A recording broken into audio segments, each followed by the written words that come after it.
नमस्कार, बहुत स्वागत है आपका। आपके साथ मैं हूं ज्योत्सना पाटनी। कानपुर देहात के बिकरू कांड के सिर्फ 220 दिन बाद यूपी में एक और बिकरू कांड हुआ है। कासगंज की काली नदी के पास शराब माफियाओं ने एक दारोगा को बुरी तरह से घायल कर दिया और एक कांस्टेबल को पीट कर मार डाला। ये खौफनाक वारदात आखिर कैसे हुई? यूपी पुलिस ने इतनी बड़ी लापरवाही कैसे की?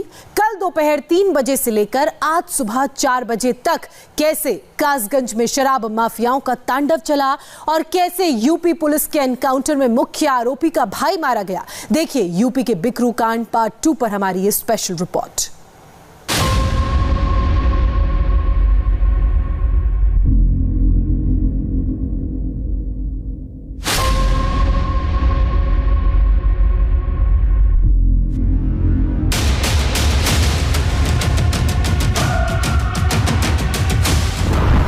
पहली तस्वीर घायल दारोगा,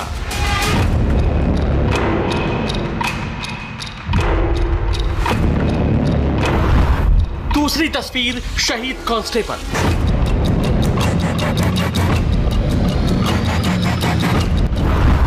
तीसरी तस्वीर मुठभेड़ के निशान,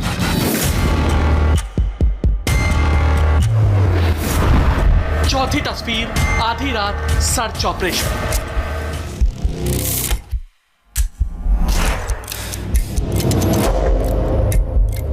ये सभी तस्वीरें उत्तर प्रदेश के कासगंज की हैं। उत्तर प्रदेश के कासगंज में हूबहू बिकरू जैसा कांड हुआ है।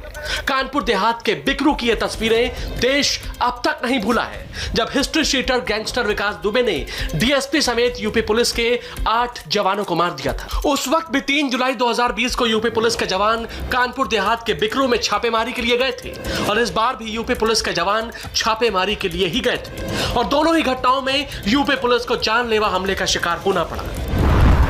कानपुर देहात के बिकरू कांड के सिर्फ 220 दिन बाद कासगंज में बिकरू कांड पार्ट 2 हुआ है। सिर्फ 7 महीना 10 दिन पहले कानपुर देहात में 8 पुलिस वालों को एक गैंगस्टर माफिया ने शहीद कर दिया था, लेकिन पुलिस ने इससे कोई सबक नहीं लिया। अब यूपी पुलिस का एक और सिपाही शहीद हो गया है। क्या है पूरा मामला? कैसे कासगंज में एक दरोगा मुठभेड़ में बुरी तरह घायल हो गया और कैसे सिपाही देवेंद्र की जान चली गई? आइए आपको विस्तार से समझाते हैं। यह है उत्तर प्रदेश का जिला कासगंज, यूपी की राजधानी लखनऊ से 336 किलोमीटर दूर और देश की राजधानी दिल्ली से 219 किलोमीटर दूर। यही वो खौफनाक कांड हुआ है जिसने यूपी पुलिस को एक बार फिर बड़ा घाव दिया है। ये मामला शुरू होता है कल दोपहर 3:15 बजे से। दोपहर 3:15 बजे हल्का थाना इंचार्ज दारोगा अशोक पाल अपने साथी कांस्टेबल देवेंद्र के साथ शराब माफियाओं पर एक्शन के लिए निकले थे, लेकिन दारोगा और कांस्टेबल के साथ शराब माफियाओं ने मारपीट की और उन दोनों को बुरी तरह घायल कर दिया। करीब शाम 6 बजे कासगंज पुलिस को सूचना मिली कि दारोगा और सिपाही के साथ मारपीट हुई है। ये जानकारी मिलते ही कि यूपी पुलिस के जवानों के साथ बदमाशों ने बर्बरता की है। फौरन यूपी पुलिस की पूरी फोर्स कासगंज के कटरी इलाके में दबिश देने लगी। रात को पुलिस टॉर्च के साथ निकली और चप्पे चप्पे पर तलाशी लेने लगी। इसी तलाशी के दौरान मिले दारोगा अशोक पाल, जो बुरी तरह घायल अवस्था में थे। दारोगा अशोक पाल के सीने से बहुत ज्यादा खून निकल रहा था। उनके सीने में किसी नुकीली चीज से हमला किया गया था। पुलिस दबिश देने गई थी एक सब इंस्पेक्टर और सिपाही के साथ, तभी शराब माफियाओं ने उन पर हमला कर दिया था, जिसमें कि सब इंस्पेक्टर गंभीर रूप से घायल हो गए थे। उनको अलीगढ़ के अस्पताल में एडमिट कराया गया है, जबकि देवेंद्र सिंह को अपने साथ ले गए थे। काफ़ी उनके साथ मारपीट की गई जिसमें उनकी मौत हो गई। घटना के बाद लगातार पुलिस दबिश दे रही है। सीएम योगी ने सख्त आदेश दिए हैं कि आरोपियों को सख्त से सख्त सजा दी जाए और सुबह से ही यहाँ पर आला अधिकारियों के आने का सिलसिला जारी है। और कासगंज के काली नदी के पास जिस जगह मुठभेड़ हुई है वहाँ पर एडीजी, डीआईजी सभी ने यहाँ पर मुआयना किया है और लगातार जो आरोपी फरार है, मुख्य आरोपी मोती बताया जाता है, इसके अलावा अज्ञात और 4 आरोपी हैं जो फरार बताए जा रहे हैं। उनके लिए लगातार दबिश दी जा रही है। फिलहाल यहाँ पर डीआईजी पीयूष मोडिया ने घटनास्थल का दौरा किया है, जहां पर मुठभेड़ हुई है वहां का दौरा किया है और जहां पर वारदात को अंजाम दिया गया था, पुलिस वालों पर हमला किया गया था, वहां का भी मुआयना उन्होंने किया है। कांस्टेबल देवेंद्र का पूरा परिवार आज मातम और आंसुओं में डूबा हुआ है।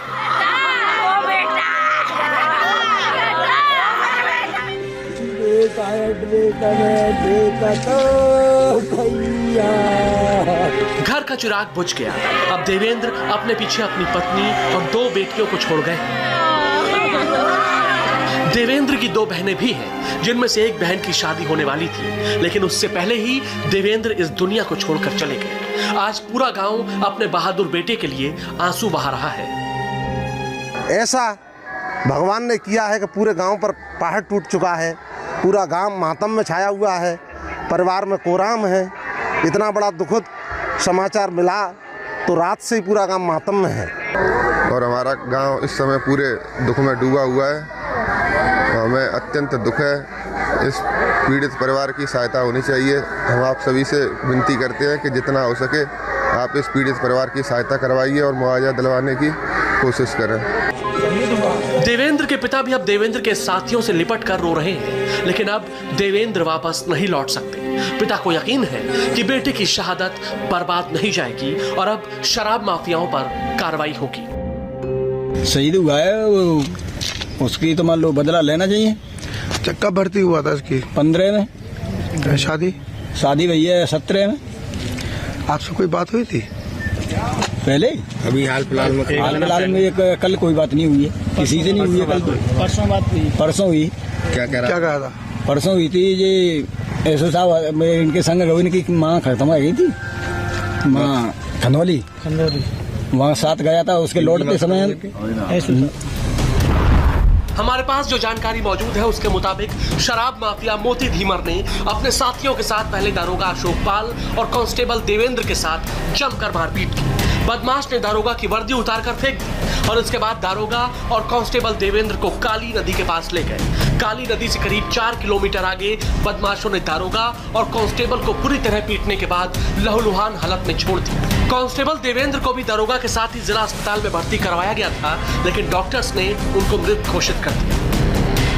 तो ये जो माफिया इस तरह का वहाँ पे प्रचलित था, उसके खिलाफ हम एक अभियान चला रहे थे और उसी के तहत कार्रवाई सुनिश्चित करने के लिए ये टीम हमारी गई थी और इसमें एक सब इंस्पेक्टर और कांस्टेबल हमारे थे जो पकड़ने गए थे उन लोगों को जिनके ऊपर इस तरह के केसेस थे।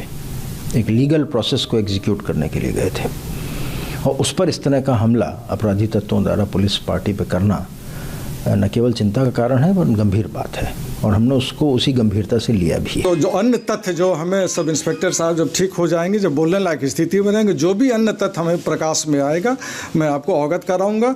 लेकिन जो जिन्होंने इस दुस्साहसिक कार्य को कृत्य किया है उसके लिए पूरे गांव को घेर के तलाशी अभियान चलाई जा रही है। हमारे रेंज के चारों जनपदों से यहाँ पे शुराग्रस्त अच्छे इंस्पेक्टर 100 सिपाही बुला लिए गए हैं और मैं जिन्होंने इस कार्य को किया है उनकी तत्काल गिरफ्तारी की जाए। इस पूरे मामले पर मुख्यमंत्री योगी आदित्यनाथ की नजरें बनी हुई हैं। रात में ही कॉम्बिंग ऑपरेशन के बाद एक एनकाउंटर भी हुआ है जिसमें एक बदमाश ढेर हो गया। माननीय मुख्यमंत्री जी ने इस घटना को तत्काल संज्ञान में लेते हुए जो अपराधी हैं उनके विरुद्ध कठोर कार्रवाई करने के निर्देश दिए हैं। साथ ही साथ जो हमारे साथी मृतक श्री देवेंद्र शहीद हुए हैं उनके परिवारीजन को 50 लाख रुपए और एक व्यक्ति को नौकरी देने की घोषणा की है और माननीय मुख्यमंत्री जी लगातार इस घटना की मॉनिटरिंग कर रहे हैं और हम सभी लोग यहाँ आप देख रहे हैं मौके पर हैं और जो भी दोषी हैं उनको बख्शा नहीं जाएगा। कासगंज पुलिस पूरी रात नगला धीमर गांव में कॉम्बिंग ऑपरेशन चलाती रही। बदमाशों की तलाश में निकली पुलिस का एनकाउंटर मुख्य आरोपी मोती धीमर के भाई एल्गार से हो गया। सुबह 4 बजे पुलिस के साथ इसी मुठभेड़ में मुख्य अभियुक्त का भाई मारा गया। यूपी में कासगंज कांड के 9 घंटे के बाद पुलिस ने बड़ा एक्शन लेते हुए मुख्य आरोपी के भाई एल्कार को मुठभेड़ के बाद मार गिराया गया है। यही वो जगह है जहां पर एल्कार को मुठभेड़ के बाद मार गिराया गया। पुलिस लगातार आरोपियों की खोजबीन में लगी थी और पुलिस की सूचना मिली थी कि कहीं छिपा हुआ है। उसके बाद पुलिस ने पीछा किया और इस जगह पर एल्कार को मुठभेड़ के बाद मार गिराया गया।